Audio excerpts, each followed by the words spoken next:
A closer look would have revealed the fear and confusion etched on their faces. One girl stumbled and fell to her knees.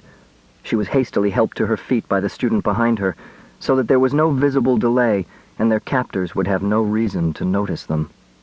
Miss Bentley's face had lost all color as she moved along behind her students.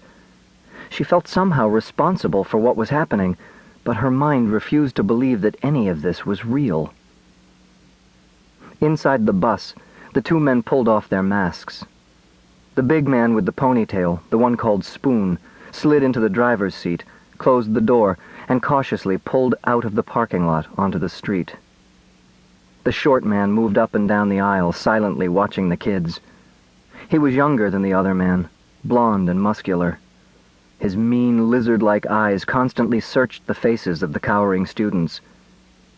His gaze lingered warily for a moment on a big kid with dark hair in the back of the bus who seemed to be sleeping. Then the man moved on. The driver coughed nervously and checked the mirror every few seconds to see if they were being followed. The bus had been outside the city limits for almost an hour, heading northwest. It was still quiet. The men barely spoke to each other, and only an occasional tense whisper could be heard from the back of the bus. The short blond man continued to pace back and forth. Miss Bentley had recovered enough to speak quietly to him when he reached the front. "Why are you doing this? These children all have families and homes. They'll be missed." "That's what we're counting on, Teach." "But the authorities will come after you. You can't hope to get away with this." The man smiled and pulled something out of his pocket. A hand grenade. Miss Bentley's hand flew to her mouth. She drew a sharp breath, and there was a scream from somewhere in the back of the bus. All eyes were on the grenade. Ripper savored the moment. "Somehow, I don't think they'll bother us.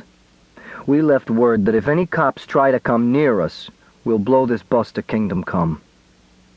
He tossed the grenade in the air a couple of times, and then slid it into his pocket.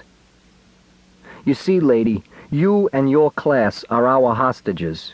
You're our special insurance to make sure my partner and me get what we want." "And what is that?" "Don't talk to the dress, Ripper." Spoon glanced up into the mirror.